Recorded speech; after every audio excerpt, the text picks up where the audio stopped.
I still do not understand why people continue to come after Bears Twitter, why they feel they want to pick a fight with us. And it's not even the national media. Now it is people from our own hometown. There was a columnist, reporter, I don't know. I don't know who, I don't remember his name. I don't remember what newspaper he was with. And you know what? I don't want to embarrass this person any further because this is not about him. But he came out the other night. It was Wednesday night. He made a comment about Velus Jones Jr., saying that he was undersized. And of course, our friend Ill Will went after him and is like, bro, he's not small. And then they got into a verbal or a Twitter exchange about vernacular where undersized and small are pretty much synonyms. Ill Will was blocked. I roll up and I'm like, listen, I've been in the presence of Velus Jones Jr., and I do not find him to be undersized. I was impressed with him physically. I was blocked. Now, eventually, this person just went out and deleted his old Twitter account, which maybe is for the best. Maybe Twitter isn't for everybody. Maybe we shouldn't have such access to your thoughts, especially if you're going to say things that are unsubstantiated. And to me, and this is the thing, like the Bears fan, we're meatheads. We're meatballs. We're meatheads. Like whatever, we get it. But we will rally around something when we find that it's just inaccurate. Like when people come out, like you can have like this. You could say that perhaps Velus Jones was not the receiver you wanted. We should have drafted George Pickens. Whatever. We can have those conversations. But when you say something so erroneous that he's not big enough to play the position, well, then that unites us. That unites us. You might as well just have been tweeting out that you put ketchup on a hot dog. None of this makes sense. And so I'm very sorry for that individual. Nobody deserves to be bullied off Twitter. But at some point, you have to have the wherewithal to know, like, maybe Twitter isn't the place for me. Maybe this isn't my thing. Like, listen, I've been to plenty of open mics and seen people, you're like, maybe comedy isn't for you. That's what Earl Skakel told me one time. And he was correct. But in any event, now I do podcasts. So it's all working out for me in the end. In any event, I've talked way too long. We have a guest waiting for us in the green room. You're going to love her. So, Sammy, why don't we just go ahead and start the show? Turn up your volume. Because you're about to listen to The Sick Podcast with Adam Ray. Trying to cut it back. Justin Fields making magic happen. There goes Fields. Touchdown. The sickest Chicago Bears and fantasy football podcast. Sports entertainment like no other. It's gonna be sick. Welcome to the Sick Podcast with Adam Ray. Great show lined up for you today. By the way, Velus Jones Jr., not undersized. Just once again to reiterate that, I'm sorry that our guest had to sit there in the green room and listen to that. I got a little passionate about it because it bugged me. And if you follow me on Twitter, TikTok, Instagram, you've by now seen the promo that I cut with Velus in my presence. And if you haven't checked it out, please do. But right now, I want to welcome my guest. You know her from the NFL Network. She is completing her rookie season. When you see her, you will likely recognize her. And you'll be like, obviously from the NFL Network updates, from reporting, from training camps and mini camps, all during the offseason. But she was a viral sensation earlier this year. She was the reporter who asked Cooper Kupp a nice question. And we got one of the most detailed answers of all time from Cooper Kupp. She's that reporter. And we also had a lot of fun during Super Bowl week. She did the Boston Marathon during the offseason. She's amazing. You're going to love her. Please welcome to the show, Bridget Condon. Wow. I'm so happy to be here. Thank you so much. What a great introduction. Seriously, I have been begging Adam to let me come on this podcast. For me, life goals, it's like host SNL, come on the Sick Podcast, like just a little bit higher. So this is truly a dream come true. Listen, first of all, you flatter me too much. That is not, you asked me one time and I said, we'll make it happen. It hasn't even been 7 days. I'm excited to have you on. I'm flattered when people want to be on this show. Honestly, you're a rising superstar. It's always one of those things too. It's like whenever so you're an SNL fan as well. I knew this. I think you're a Colin Jost person. Is that your favorite? No, don't put me on that. Like currently or all time? Current. Okay. First of all, currently, who's your well, I like, if we're talking weekend update, I'm taking Michael Che over Colin Jost. Okay, listen. Okay, Yeah. I don't know. All time though. Are you a Sandler? All time. You're not old enough for Sandler. Tina Fey, Kristen Wiig. Yes. Yeah, like that kind of genre. I love. I mean, Cecily Strong. Yes. She's great. There's so many people that have come in and out, and I think, I don't know, it's so sad. I don't know if you've talked about this yet, to see so many people leave this season. I know. It's been a huge disappointment. Yeah. Yeah. I know that Pete Davidson's going to be gone, which is unfortunate. Is Kate McKinnon leaving too? Is that another one of those? I know A.D. Bryant. Was Kate McKinnon in the, I think she was. She might have been. It's difficult. I love this. I know, again, everybody's like, good to the bear. But listen, let me tell you something. We love Saturday Night Live. This is one of the things that I enjoyed about working with you, especially during Super Bowl week, is you like a lot of the same things that I did. Like you liked Friends. Like that, when we did the thing at Friends, when we were able to go out and be in that setup and be in that studio, it was amazing. Oh, we're running the pictures right now. The picture's awesome. I'm so excited to be there with somebody who is as excited as I was. Like it would have been a bummer had I been with somebody that was like, yeah, whatever. I don't like Friends. It's funny because they didn't even ask us before they assigned us, hey, do you guys know anything about Friends? So it just happened to work out perfectly. I've actually been to that set before when I was in high school. So I kind of had a preview of it and I was so excited. Friends is one of those shows where you're having a bad day, you can't fall asleep, you turn on the TV, Friends is on the TV. No matter what episode, you're right back into it and you're laughing. People who are like, I'm not doing Friends, I've never watched Friends. I'm like, what? So what are you living for? Yeah. It's a comfort food type of thing. It's a comfort food TV show, you know, like Taco Bell. Taco Bell. Like listen, okay, whatever your QSR of choices, Taco Bell, Wendy's. We don't have a QSR sponsor yet, quick serve restaurant sponsor yet. So this is an opportunity.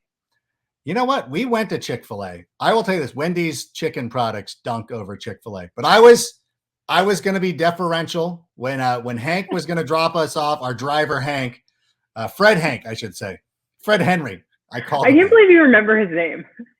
Remember his name? I talked to him. I correspond with him still.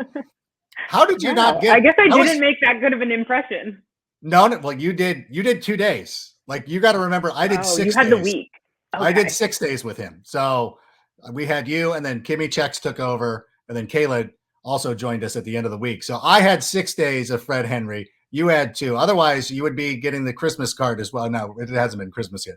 But in any event, character. But when he drives us to Chick-fil-A, I'm obviously going to go. I'm not going to. And then you got mad at me because I ordered grilled chicken. The disdain in your face when I ordered grilled chicken from Chick-fil-A, I'll never forget that as long as I live. I don't know anyone who goes to. Was that your first time at Chick-fil-A? It was not my first time. Goes to Chick-fil-A to order grilled chicken. If I'm eating healthy, I'm going to some salad shop, you know, maybe Sweet Green, a little Salad Works. I'm not going to Chick-fil-A. I'm going to get the fried chicken because that's what tastes good. And I'm going to get a sauce per chicken nugget and dunk the entire nugget in there and eat it. It was a stressful day, a long day of work. That was our reward. And you walk in there, don't even get a cookie or anything, just grilled nuggets. So I don't Point of reference, Fred Henry did buy us cookies from the coffee shop he was waiting at all day. So I know that I was going to get a big caloric intake from a cookie later. Listen, it was Super Bowl week. You got to understand that it can go poorly for you if you don't plan for it. Like, because you're going to get a lot of free food. They're going to offer you a bunch of things. So you got to, where you can save some calories, you got to be able to do that. You got to take it smart. And you got to have a Chick-fil-A drive-through for you. Yeah, you know, you got to have a smart approach. You got to have a correct approach. And speaking of smart approaches, you've been covering the Rams a lot. Now, obviously, we mentioned the Cooper Kupp interview earlier. You were out there this week, if I'm not mistaken, with the Cooper Kupp extension. Aaron Donald signed an extension. In your time covering the NFL, is it fair to say that the Rams might be the best organization in football? Look, I think we'll never know what happens behind closed doors. We can only see the contract numbers, the environment of players at practice, the way the coaches respond and interact with each other. I think what's happening at the Rams, if you have your top guys, Aaron Donald, you have a Cooper Kupp, you have Matthew Stafford signing extensions. That's a pretty good sign. Also, we just interviewed Cooper Kupp actually an hour ago about his extension, and he said it feels really good to be a part of an organization that respects what you put out there on the field and rewards it, because that doesn't happen across the league. We've seen so many instances where we think this guy is in heaven with this team, and then he leaves because they can't get a deal done. They can't figure it out that makes both sense for both of them. So I think, I'm sure they have their problems, and I'm sure it's not always going to work out this way. But this year, you win a Super Bowl, you get your 3 big stars back, you get them paid, they're happy. Yeah, things are looking pretty good up there in Thousand Oaks. Not only that, but they bring in Allen Robinson, who's and Bobby Wagner. And Bobby Wagner. You look at Allen Robinson, he leaves a situation probably less than ideal last season with the Chicago Bears, goes to the Rams. Would you anticipate Allen Robinson having a breakout or a bounce back season this year? Absolutely. I think if you're around a team with receivers like Cooper Kupp, we don't know what's happening with Odell. I don't know how they would fit him in right now, but it doesn't matter. It doesn't. They don't have to sell it. They're fine. I'm not. Yeah, right. I'm not in charge. And Van Jefferson, people have elevated receivers specifically in the Rams organization. I think this is a perfect fit. And from being at practice, talking with players and coaches, he seems to be fitting in perfectly with these players, the culture, everything that comes with being a Ram. So yeah, I'm excited to see what he can do, because look, Cooper Kupp had an outstanding year last year, but this season, everybody's going to be double teaming him every single play. They did last season, specifically the end of the season, but you got to have somebody else that you can throw to. And I think Allen Robinson, is a great addition for this team. 100%. And Allen Robinson was asking about quick service restaurants, to bring this topic back. He was talking about like what menu item you would want returned. But I told him, because he's a new resident to Southern California, I said, you got to hit the Del Taco and hit the fries. And he said he's like, I'm going to take you up on that. I am going to try some fries at Del Taco. So I'm glad that I've never been to Del Taco. So that's okay. You know what? You always get this pushback from people from Southern California. They're like, there's tons of great Mexican food places that you can go to. And I'm like, yeah, but like Del Taco's not like Mexican food. Like, it's not like, I'm not going for the authentic experience. It's like, they have a drive-through. It's 10 o'clock. I know what I'm getting. I think that's more of the thing. And so for a quick service restaurant, for their fries, pretty good. But again, not to go into the fast food talk, but about the Rams. Now, you said before you came on that you were having a big, like a meeting, like a training, first of all, that I wasn't invited to, but is it about the salary cap? Was it about the Rams not having a salary cap? Because I think people get frustrated. Like, Bears fans are looking and they're like, hey, we're going to have $300 million in cap room next year. But then here's the Rams, who have overextended themselves. They're like, oh, we gave this guy 90 mil. We gave this guy 75 mil. What gives with the Rams and their lack of a salary cap, so to speak? Look, I think this is a very tricky situation that is hard for me to wrap my head around, and I've done the best I could just for you and your listeners here. I have to give a shout out to Jordan Rodriguez from The Athletic. She covers the Rams, and she is my girl. Every time I have a question, she's like one of the smartest people I know. I call her up. She breaks it down in simple terms, doesn't make me feel like an idiot, so it's a win-win for both of us. But basically, the way that the Rams are able to sign, really 5 players, I actually think it's with Bobby Wagner, Allen Robinson, Aaron Donald, Matthew Stafford, and Cooper Kupp, all of their contracts total to like $430 million, which is insane, but they're only paying a total of $310 million guaranteed. So what happens is, on some of these contracts, they have void years on the back end. So they essentially can pay these players cash up front in bonuses and things like that, but they're not counting against the cap until, for Aaron Donald, it's 2025. He breaks his contract up. So his contract essentially is over in 2024, but they're still paying him in 2025. I know this is getting very complicated. I'm trying to make it in simple terms. But the one thing that Stan Kroenke, bless his heart, he has to have this money to give these players right now. So he's giving them cash, but it's not counting against the cap this year. They're getting paid in the back end, and the salary cap has continued to go up year after year. So if you think about 2025 and they might owe Aaron Donald, $20 million, well, the salary cap's probably going to be higher at that point, if that makes sense. So it's a lot of, basically, they're charging everything on their credit card. And instead of what you or I would think, if we don't pay this right away, our interest is going to go up. For them, their interest is going to go down. So there's a way that you can maneuver to pay all of these guys money over a long period of time. And maybe you're giving them a bonus this year, but it's only counting, $2 million towards the salary cap this year. Does that make sense at all? 100%. No, when you put it that way, it does make sense. Usually they're magicians. They are magicians. Well, it's crazy too, because we've seen so many teams not do this. During this offseason, Davante Adams gets traded to the Raiders. We saw Tyreek Hill get traded to the Miami Dolphins. Russell Wilson ends up going to the Denver Broncos. Like, now you sit on our news desk, so you see a lot of these transactions going down. How shocking has it been this offseason to see some of these moves that have happened? It's been such a crazy offseason with so much news. Usually this is the time where we just sit back and kick our feet up. But I think, again, Cooper Kupp talked about it this morning. It doesn't always happen how it happened for him and his team. And we've seen that with so many players wanting out. And I also think with social media and the quickness and the details you can find out about a contract and exploit that on Twitter or, whatever outlet, these players are seeing this. And it's like, well, I was more productive on the field. Why is this guy getting paid more than me? If I'm not going to get that, it'd be like if you or I or everyone at NFL Network, we just put our salaries all, on the front door. I wish we did sometimes. I know. And I'm looking at someone else who makes 5 times as much as me, and I know I work 5 days a week and they work 1 day a week. It's like, well, I'd be walking into my boss's office too, being like, pay me or I'm out. I'm going to go to wherever else that's going to pay me the money that I think I deserve. So I think that adds to it. I also think with social media, players have their own platform to go on there. And maybe before it was, I'm in an office with Bill Belichick and I'm, talking to him and Robert Kraft saying, I want to get paid. And they're saying, well, we're not going to pay you. Okay, well, I go home and, I pout about it and go back to practice.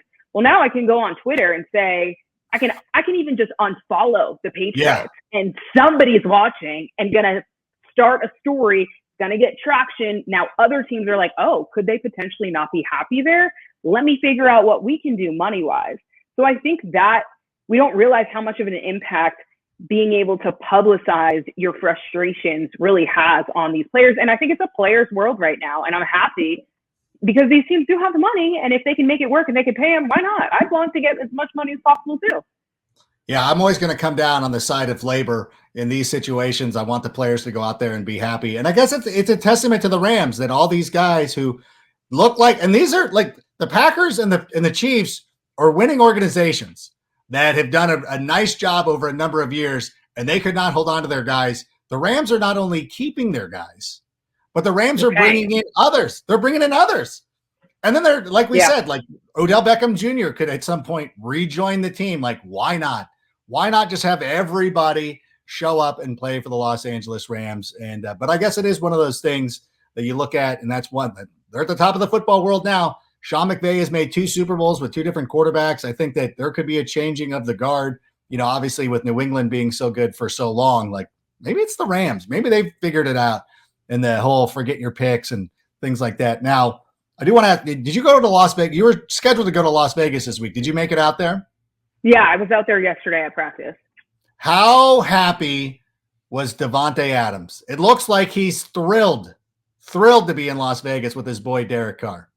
Okay, so my trip to Vegas was very interesting. I've never been to Vegas a day in my life, right? And I'm a 20-something-year-old, goes to Vegas for 24 hours, doesn't even set foot in a casino, just goes to Raiders practice, which is pretty funny to me. But what's even funnier is when I got there, it was like 110 degrees, and they're practicing 2 fields away from us. So it was really hard to even see what was going on over there.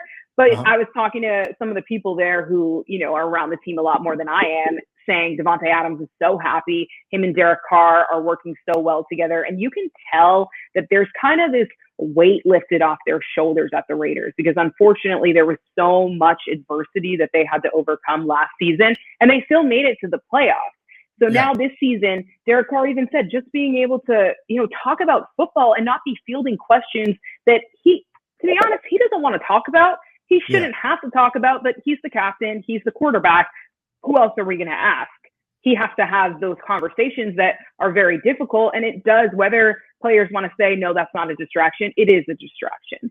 So to have that kind of away right now, at least, and just play football, learn this new system that Josh McDaniels is bringing, I think there's a little bit of a light that these guys feel and just, excitement to see what can happen this season. Did you get any one-on-ones? Were you able to talk to Josh McDaniels or Derek or anybody like that? No, it was too quick. I hope, whether it's training camp or next season, we'll get that opportunity. But I mean, I'm not Adam Rank. I can't walk up to these people and say, I'm Adam Rank. Like, come take me out to lunch. I would have barged in the door. I would have walked up Where's to Vinny the locker Bonds, room? walked up to Vinny Bonds Senior, who covers them for the Las Vegas Review Journal, be like, Vinny, give me the inside scoop. Let me know what's going on. What's funny is we're going over our training camp assignments. I don't know why I didn't put down Vegas as one of the places I wanted to be. I can't imagine going to Vegas, how disheartening it must be to like land at McCarran and then be like, I'm going to Henderson. I'm not going downtown to the Circa. I'm going to Henderson. But the sacrifices you have to make to be out there, it's commendable. I'm just trying to be a responsible adult. I could have gone out, had a great time, but look, I wouldn't have been able to bring you the news that you all deserve. The news. We want to know. And listen, whenever we hear how happy Davante Adams is, Bears fans turn that into like Aaron Rodgers sucks. And then he comes out and Aaron not sucks as a football player, but as a person, I don't know. His new girlfriend is like, what's her name? Blue Sun or something. Like, bro, like we need to talk to you. Like we need an intervention. Like, can we have a conversation about Aaron Rodgers? Cause like, he's now going cuckoo. Like he's going Howard Hughes cuckoo. Did the toe not like lift raise an eyebrow for you last season? I know there were some things going on. I think I blame Pat McAfee. Like, hey, some people we need to know less about. It's like your neighbors. Like your neighbors, like I think that like you should be on waving terms with your neighbors. Like if they need something moved, if they're in mortal danger, I will step in. But most of the time, like a nice wave, be like, that's good. Well, I live in Orange County. This is probably true. Like you're probably better off. Like you don't want to know them too well, but like that's the way it seems like it's been with Aaron Rodgers. You know what's so crazy? Growing up, my mom used to go knock on the neighbor's door. Hey, can I borrow an egg? Can I have some butter? Yeah. The thought of me leaving my apartment right now and knocking on one of my neighbor's doors being like, hi, can I have an egg? Yeah. Like, I think I'm happy that we're at this stage. But I don't know what's going on with Aaron Rodgers. He probably is not asking for eggs.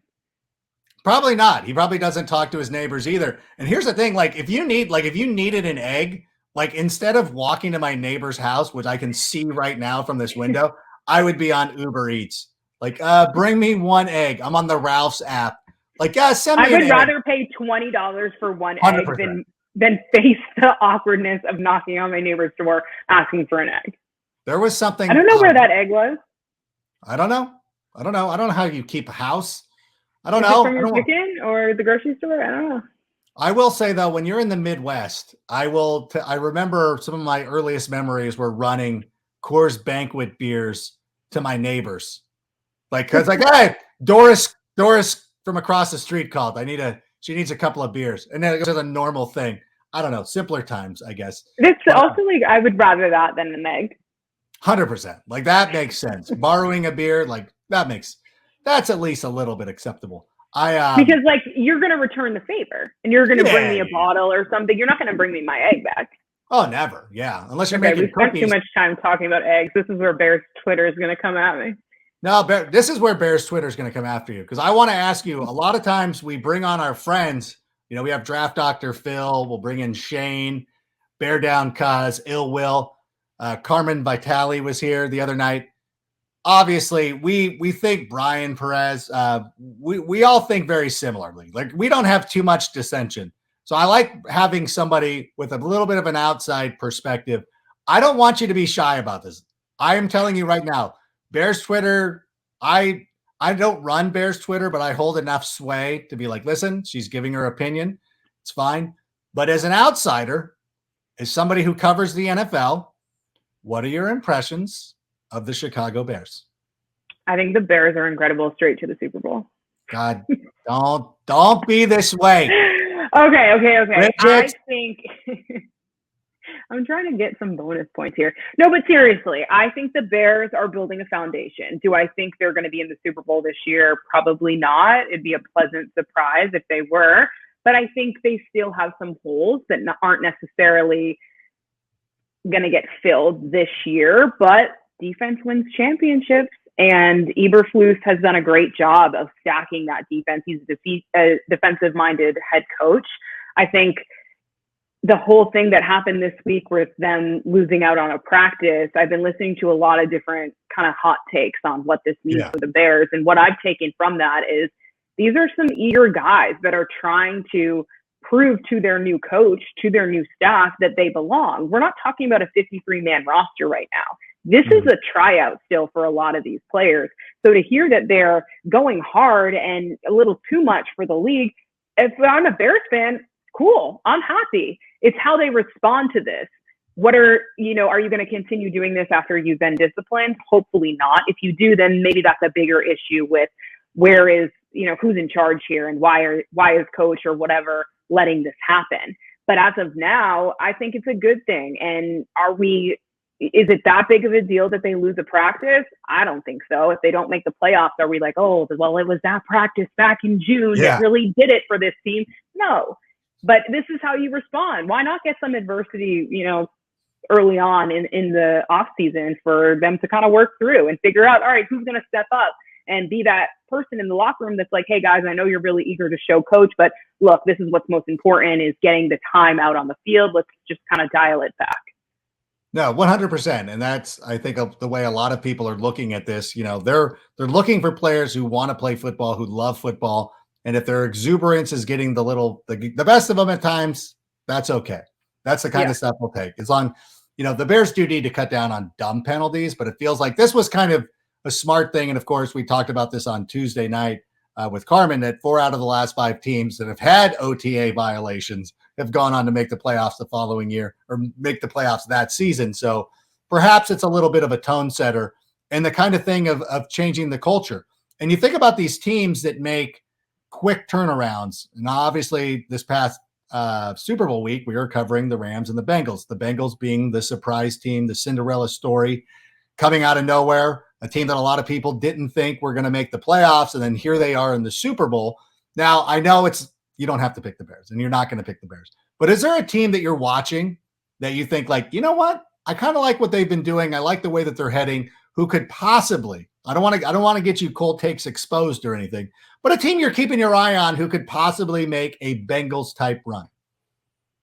Okay. I'm going to say something really crazy. Okay. I'm ready for it. I'm actually not going to say it. Say it. No, you can't. I'll tell you out there. I'll tell you off there. Tell me right now. Tell me right. Nobody's gonna. I don't know. Look. There are a lot of.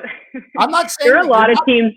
You're gonna hold on. You're not predicting them to go to the Super Bowl. Who's a team to watch? That's all that people want to know. Like we're not. Okay. Listen, you're not telling anybody to wager on them. You're not predicting them to go to the Super Bowl. But you can like what this team has done. Like I like what this team's done. They could make a run. I want to hear who you had in mind. Okay. I won't judge you. Ready for it? Yeah.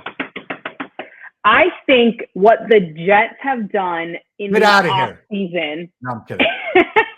has been beneficial on paper. What's going to happen? They went out. What they did in the draft should be written about. There should be stories for teams. Hey, if you want to excel in the draft, follow this, because what they were able to get with Sauce Gardner and Zion Johnson, they really won the draft, in my opinion. And Zach Wilson, I think we haven't seen the end of him, and he hasn't had all that help. I think they really went out there and did what they needed to this offseason. Now, is that going to translate on the field? I have no idea. I have not seen a Jets practice. I don't know what's happening there culturally, but I'm interested to see how these new additions play into that. I also would say I'm really excited to watch the AFC West. I think that conference has the best, not conference, but that division has the best quarterbacks. You know, those four in Patrick Mahomes, who am I missing? Justin Herbert, Derek Carr, and that guy, Russell Wilson, the new guy. I think whoever comes out of that is probably going to make a deep run in the playoffs. Because think about it, you're playing those teams twice in the regular season. You're going to get tested, and you're playing against such high competition. I'm really excited to see, and not to mention, you know, who they've brought in, the Chargers on defense, and, you know, the Raiders, Chandler Jones. There's some interesting storylines happening there. 100%. And I agree with you on the Jets as well. Again, a lot of this goes down I forgot Kayvon Thibodeau. I knew I was forgetting someone. Sorry. Yeah. Well, that Thibodeau went to the Giants, but I understand. But the Jets had no, but they got Sauce Gardner. I know who you're talking about. Maybe I was talking about New York. You're talking about New York in general. Both of these teams. No, when you look at the Jets and the Giants, I agree with you. I know, because like the Jets it is confusing because the Jets got Sauce Gardner, they got the receiver, and they got another impact player. And again, like it's training camp for us as well. And the Giants got Evan Neal and Kayvon Thibodeau. I like what both of those teams did as well. And I could see both of them having an opportunity to make a little bit of a run this year. The Jets, I like them. And I think like, okay, like I like what they did. When you can only put together a plan and execute it. And they executed the plan. And you think of like, you know, you think of some of these moves.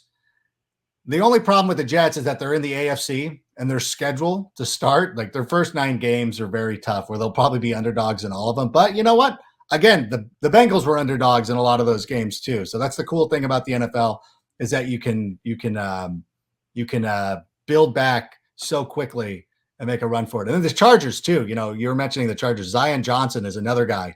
You're like, God, man, they did a nice job as well. You think of the Raiders with Chandler Jones and Devontae, and then you're like, oh, wait, the Chargers did this, and then this team did that. You're like, then they got Russell. So it'll be interesting to see how that plays out. But I think in the headline is going to be Bridget Condon picks Jets for the Super Bowl. So that is going to be. No, absolutely not. That's what we did. No, I'm just kidding. I don't. It was Garrett Wilson and Jermaine Johnson, the other 2 guys that they got that were huge for them. There it is. Yeah, that's right. That's right. Yeah. So like they did, like guys who have like high pedigree, like great players, great college players, great prospects. They're part of DJ's top 50. Like they executed their plan very well. And let's see if they can go out there if Robert Saleh can coach and all kinds of stuff. So that's okay. I don't mind that pick. I kind of like the Giants too. I hesitated to put them in the playoffs, but I'm also not going to be surprised if Brian Daboll somehow unlocks Daniel Jones and that team does pretty well. Like that's not going to surprise me. Now, enough of the football. Let me ask you though, one more football question.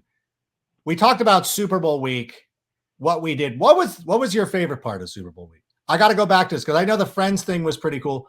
For 2 days, we did a pretty amazing job. We were on Venice Beach. We went to Warner Brothers. There's us on Venice Beach looking cool. Now those Joe Burrow sunglasses on. The Joe Burrow sunglasses. Look at you. You showed up with props. And we brought in some Joe Burrow sunglasses. Is there a photo? Like, are there more photos? Sammy, run some more photos. I know I sent some over. Sammy was out there. There's us on the Friends couch in front of the fountain. There's us on the set. Like a lot of cool stuff. We also talked to Danny Trejo. Like we had a pretty cool week. What an interesting guy he was. Yes. He was, wait. I don't know that he was like 100% sober when we interviewed him either. Maybe not. Who did he forget? He forgot like who Cooper Kupp was or something? No, I think it was like Patrick Mahomes. Patrick Mahomes. Oh my God. That guy, you know, that guy in Kansas City. Who's that guy who plays quarterback for Kansas City? You know, the young guy with the swagger. 100%. Now, I also, before we wrap this up, I did want to talk about this. This was amazing too. And I saved this for the end. I did mention it in your intro. You ran the Boston Marathon. Like, holy Lord. Like, I know it's one of those things like Bridget ran the marathon, and you're like, no, you ran the Boston Marathon. How did that all come about? Yeah, it's like a blur now thinking back to it, but it's something I'd always wanted to do. I grew up in a town called Holliston, which is right next to the town where the Boston Marathon starts. So every Marathon Monday, you have off from school, everyone goes and watches. My dad has ran it 5 times. So growing up, I was like, this is a dream of mine. I always want to run the Boston Marathon. And as you get older, you start coming up with excuses, right? I don't have the time to train. I'm not fast enough. Like I was never going to qualify, that would have taken a different kind of turn for my life. But I realized I wanted to run for charity, and I was tossing with the idea of what charity I'd want to run for. And I actually met this boy in North Carolina while I was working there who is deemed medically fragile. He's had a lot of different surgeries in and out of the hospital, who really made an impact on my life. And one night I was talking with his parents at dinner. I was like, it'd be awesome to run a marathon with him. And kind of said that thinking, this would never happen. But the plan was for him and I to run the marathon together. I would push him in his stroller. But with the Boston Marathon rules, you can't be a member of the marathon, even if you're sitting in a wheelchair or something, unless you're 18 years old. And he's only 10 at the time. He was only 10. So I was like, okay, let me think about the other charities that Boston Marathon accepts and figure out if there's something that would relate to that. So I found the Michaelis now Respite Center, which does amazing work in Hopkinton, Massachusetts.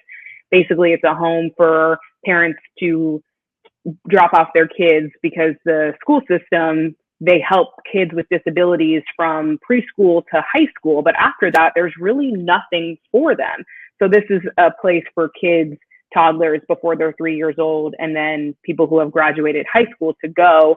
And you think about a parent, if you're having a kid, a lot of times you think, okay, well, when my kid's a teenager, it gives me a little bit more ability to do things on my own, run some errands, go out and leave the kid at home. But with a child with disability needs a lot more support and help. So these parents sometimes feel tied down and exhausted. So this is a place for them to just kind of drop them off for the day, or, and have an overnight stay there to give the parents a date night or something like that. So I ran for this organization, which raises money so that parents can bring their kids for free, basically. And it was an awesome experience. The team there was incredible. Just hearing the stories of why people chose to run for that, and the amount of money that people raised was incredible. I raised over $12,000, which I was stoked about, but some people on our team raised like $20,000, $30,000. And I was like, wow, like the competitiveness in me was like, dang, how did they do that? I got to do that next time. But the whole process was really challenging, but beneficial. It's one of the most, it's one of the things that I've done in my life that has made me the proudest, because when I started training in January, I couldn't even run 5 miles straight. And then you're going out for 20-mile runs. I remember at the last week we had, our short run was 10 miles. And I'm like, oh, only a 10-mile run today. Not bad. Yeah. Because you just build it up, and it's incredible to see what you can do as a person if you really set your mind and set a goal. And it has really translated to every aspect of my life, thinking of something, oh, I could never do that. Well, you just ran a marathon, something you thought you could never do either. Let's kind of use, that process and realize things take time. And if you put in hard work and effort and stay consistent and have a mental toughness, you can get through it. The marathon, the race itself was very difficult. I was doing well until about like mile 19, 20, and mile 16 is where the hills start in Boston, and your quads just get shot. So mile like 22, 23, I was like, I'm about to pass out. I'm going to die. Like, this is it. This is it for me. And then I just thought of all the people who donated, and Grayson is the boy's name, and just kept thinking, this is bigger than me. If I quit right now, that's not fair to everybody who supported me. So I don't know how I finished. Honestly, I just like zoned out, crossed the finish line, and the rest is history. I don't think I'll do another, but maybe ask me in a year and my answer will be different. Well, it's an incredible accomplishment. You should absolutely be proud. And I know that all of us were proud of you for what you were able to do. That's huge. That is not something that is insignificant by any stretch of the imagination. So congratulations to you. That was amazing. And congratulations, as we're, getting close to wrapping up. I know you've still got a little bit more time for your first year, but you've been doing a great job for us at the NFL Network. So really appreciate what you've been able to do. We've seen you grow, from your reporting to doing your news hits and all that stuff. So I'm excited to see what you have in your future. And thanks so much for coming on to the show. I'm glad we're finally able to get this down, and hopefully we can do it again before the season starts. Yeah, I hope I'm welcome back. This was awesome. It was great just getting to talk about the whole league in general, because sometimes, I'm so ingrained with certain teams. So it's been fun. Thanks. No, anytime. So you have an open invitation, and you're welcome. You're welcome on the Sick Podcast at any time. But thanks again, and we'll see you next week. We have our NFL Media Summit coming out, so I know I'll see you very soon. So thank you so much for being here. Thank you. All right. There she goes, the great Bridget Condon. You can follow her on the social medias. I should have had her give her all her channels. Go find her. I follow her. You should be following her as well. And I hope everybody enjoyed today's show. I did. I liked it too. I got it. Again, there's not a lot of Bears news going on, so it's awesome to go out there and talk a little bit about the rest of the league with the Rams. I know that's a team that we have been compared to, like, that's a great organization. The Bears aren't, so it's cool to get a little bit of insight. So big thanks to Bridget for stopping by. Join us next week. We'll be back on Tuesday with Take It to the Rank. We'll have another great guest for you the following Thursday. So make sure you're listening, liking, subscribing, doing all that stuff, telling people. We're close to 7,000 subscribers on YouTube. So let's see if we can get over that mark before the season starts. But before the next couple of weeks, let's see if we can accomplish that goal. But thank you so much for being here. And that's all I got. Sammy, why don't you go ahead and play us out, and I'll say bear down. And that's a wrap. Hope you don't miss us too much until next time. Follow the Sick Podcast with Adam Rank on YouTube, Instagram, Facebook, Google Play, and Apple Podcasts.